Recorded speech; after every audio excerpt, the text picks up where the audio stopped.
was strategic career pathing. So a few thoughts I had had about career paths. There's been a lot of discussions, particularly with the millennial generation, about nonlinear career paths. And I think I, of course, grew up in an environment where you came in as an analyst, you wanted to be an associate, you then made to VP, director, managing director, partner, whatever it is.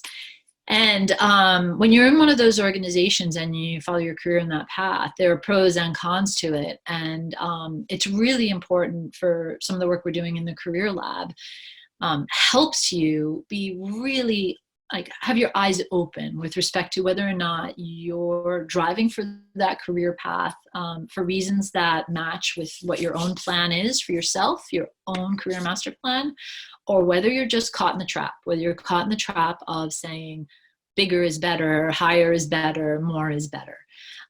So I was reminded about how often now I work, particularly in the millennials I work with, how often they're just taking much more nonlinear career paths, including career paths where they go to startups, where they came out as an associate at a big consulting firm, and now they're the head of operations for a startup, and they come and say, I'm completely unqualified for this role.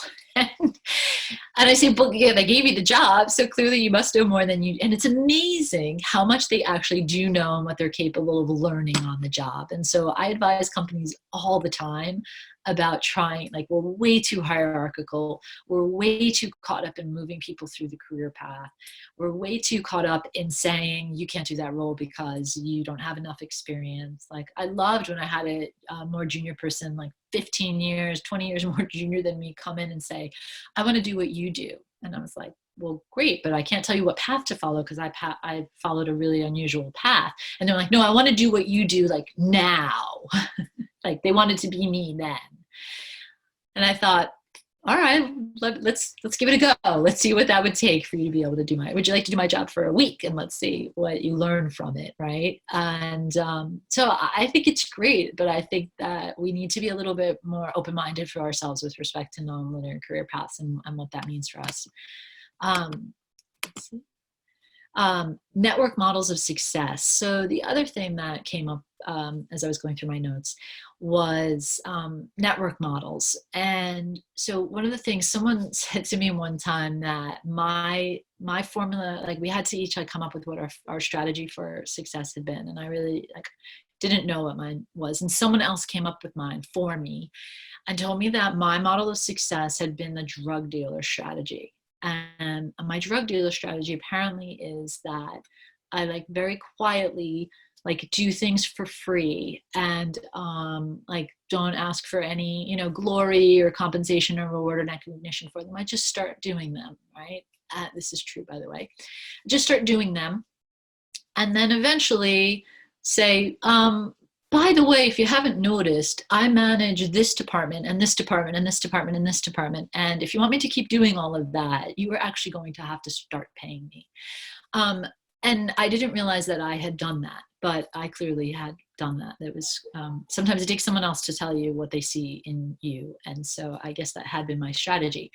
And I think maybe I need a better name for it than the drug dealer strategy, which was give it away, get it on the comeback. It wasn't the intent, but it was more thinking about the network model of success, which was thinking, again, a little bit less about linear, but more about a model of how can I be relevant, helpful, and connected to other parts of my organization and to the world more broadly and to other individuals. So through my career, I was always really involved in the art program at my organization or the diversity initiatives. I was an LGBT ally. I was on the executive board for the Women's Network, right? So even constituent groups that weren't my own, I was always made sure that I was really networked in a success model, right? In a model of not networking, because I think someone had put a question to me privately about how to be a better networker. And I think that, for me, networking was always more about being relevant across a network model, right? To be able to be value added as opposed to just I was never a good networker. The other thing on networking that occurred to me when I saw the question come in was that I read a book and saw a presentation one time. I was looking for the book, but I can't see it around here, by a woman who, her model was that when you meet with someone, you say, well, what are the three things you're working on right now? Some of you may have heard or seen this before, but what are the three things you're working on right now? What are the things that matter most to you? What do you, you can word it your own way. What are the things you care about most? What are you trying to accomplish? What are you trying to get done? Because if that person shares with you the one or two or three, you can pick how you want to do it. Then you start going through your entire data bank of all your relationships and all your knowledge, and all you have to do is come up with one connection to make for them, right? One other person for them to meet. And likewise, the idea is then they reverse the question to you, where then they say, what's your one thing? So know your one thing or two things or three things. So then you can then say, I'm really trying to do blank. Do you know anyone who does this, right? An even better way to be able to do it, someone recently gave me this phrasing, which was to say, I do blank, so that people, and you list like the benefit, right? Do you know anyone who needs this? So you flip it around in a way that when you're trying to network with people, you can very much say, like, not about what I need, like, I want to learn more about this, or I need this, but you phrase it in the form in terms of what you're able to do. And so you can play with that. But that occurred to me with respect to the whole concept of networking and different models for success in your career paths. The third one, this is quite personal for me right now, delegating, outsourcing, and automating, because it's the thing I'm struggling most with in growing my own business. And over the last month, every single dollar of investment I've spent has been in these three categories. And it's definitely helping. But then I thought back about my own corporate career and my own personal life and how important these three things are. So whether it's in your personal life, whether it's in your job, just be ruthless about constantly looking for opportunities to delegate, outsource, and automate. Because if you're going to continue to move along your career path, and I don't mean up, move along the path that you're intended, the path that you set out, that you are desiring for yourself, you need resources along the way. You need assistance, you need help, you need to not do the things that can be delegated, outsourced, or automated. And I didn't realize it as much. Delegation, sure, because I always had people telling me who to do. I always had big teams and they were always telling me delegate, delegate. So I was pretty good at that, but not in terms of my own personal view on it. That was more about my job and figuring out what things that I could delegate to people. And then I was still always checking them and whatnot. So I'm thinking much bigger than that, right? I'm thinking about being ruthless about your own life in these categories. Just constantly be asking, is this something I should be doing? Or can someone else be doing this or helping me with it?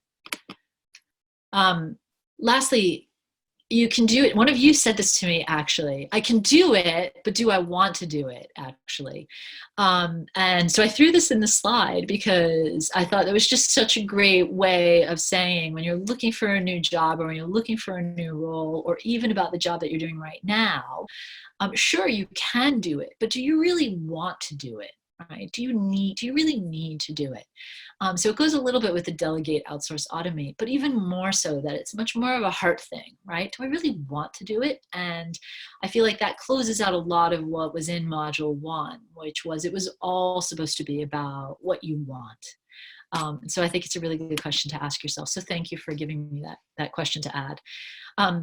And then the other thing is, when you're talking about want, I hear a lot of people say, I want to blank. I was recently on a call in a different forum with a woman who said, I want to be published. I want to write an article and I have it picked up and published by blank, like a pretty big Medium or something like that, Forbes Women, something like that. And someone else said, but why? And so she had an answer to the question. She answered why. And because she had already been asked why and she answered why, I was thinking in my head, no, but really, that's my next one, really why? Because it was a fine answer and it was a logical answer. But doing the work that I do, I felt, really? Is that really what you want? Like, was there something else there, I guess, right? And again, I'm not going to put an answer into her head, but I felt like it wasn't enough of an answer. I felt like there was something else behind the why. So I want to be known for, I want to be a thought leader in this topic, right? Was kind of her answer, was I wanted to be she wants to be a thought leader in that area. And that's why it was really important to get picked up by this particular publication. But the question I wanted to know was why? Why do you want to be a thought leader in that topic? What's really driving you? Why is that going to change? Is that going to change your life? Is that going to change? Are you so passionate about that topic that it's to help other people? Like what's really, and I'm sure she has all these answers. I just didn't get a chance to ask them. But it's a question to ask yourself, because when you say, I want to do something, and you ask, and someone asks you why, and you give them an answer, just quietly, if you can, sometimes I invite you to ask yourself, no, really why? Like, why do I really want to? Do I want to be, do I want to be on stage because it will validate me? Or do I want to be on stage because I really want to impact the audience? Both answers are fair. It's just you need to know what your answer is. It's not wrong, right? It's just about knowing what your answer is. So that is it on strategic career path.